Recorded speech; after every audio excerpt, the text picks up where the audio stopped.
This presentation is actually an extract from my PhD thesis. We just used one research objective, which is on curriculum.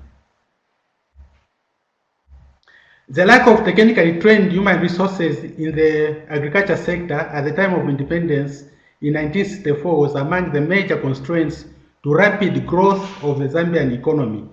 To mitigate this, the situation, a number of agriculture training institutions were established. However, the ever-increasing number of graduates from agriculture training institutions and other learning institutions seeking formal employment is creating challenges for the Zambian government. So far, the focus of education and training programs in Zambia has been on the development and preparation of job seekers. High population growth rates and the accompanying increases in the labor force have not been matched with corresponding increases in job creation. That is Kelly 2010.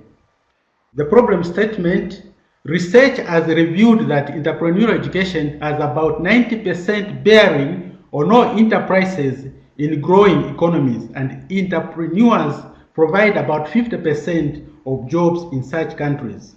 The study sought to fill the knowledge gap on the nature and quality of entrepreneurial education in agriculture training institutions.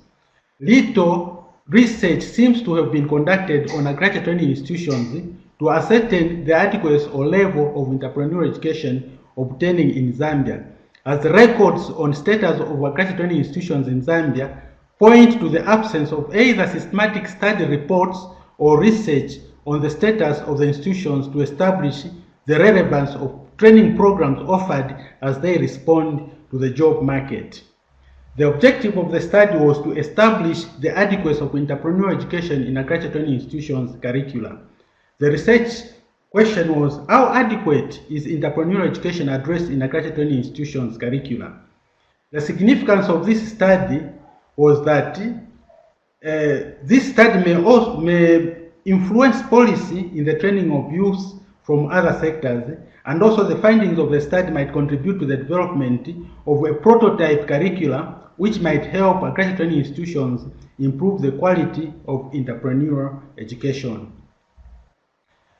On the literature review, we selected a few literature which we thought would be relevant to this objective. We looked at Vespa 1997 in the Washington context. The focus of this literature was it concentrated on the rate of new business creation in a country as a suitable indicator to appraise the results of entrepreneurial education in agriculture training institutions.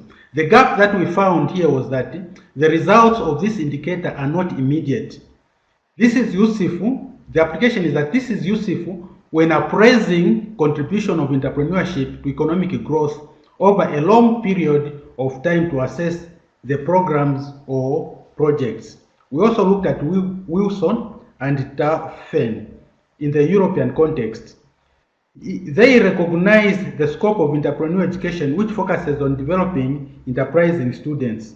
The challenge of this literature was that capturing information on serendipity with formalized model.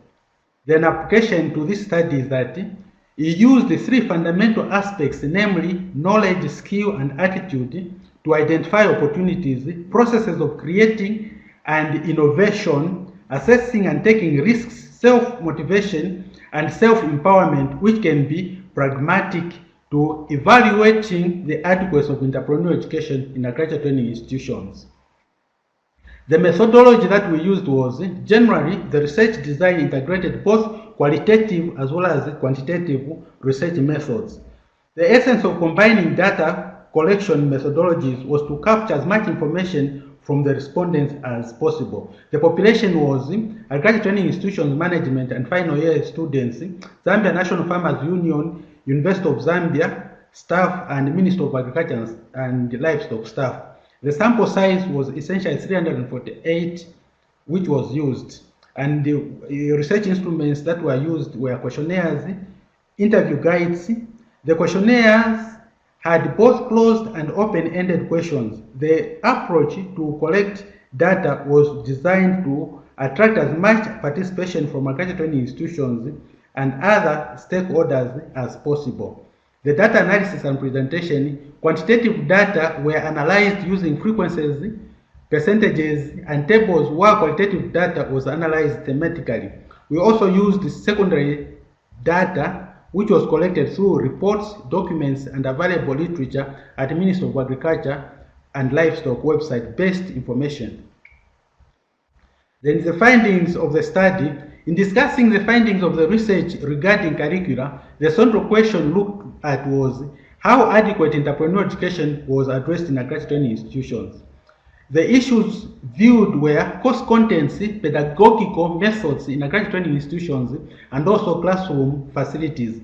The model of Fayo and Gaile was considered when determining adequacy of entrepreneurial education component of selected agricultural training institutions curricula in Zambia. It was observed that the present curricula were anchored in training students for employment in the public sector and scarcely in the private sector. For the purpose of triangulating the information, students were asked to indicate the extent to which they felt confident about the knowledge and skills, attitude that they required. And the results are as indicated on the tables.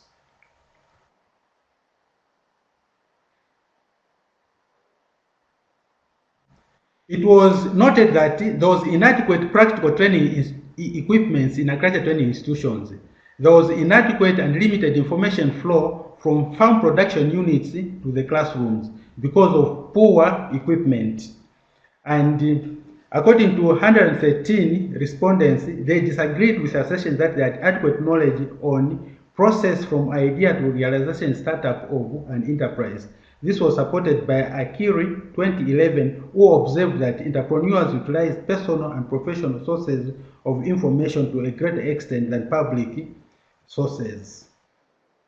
Conclusion: the study concluded that there was inadequate entrepreneurial education in agricultural training institutions in Zambia. The following recommendations were made.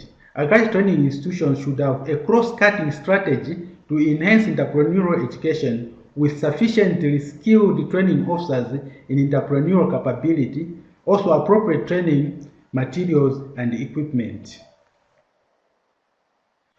This research therefore recommends use of blended interactive and reflective methodologies in the delivery of programs, as this would help students put into practice investigative decision-making skills necessary for the sustenance of entrepreneurial education.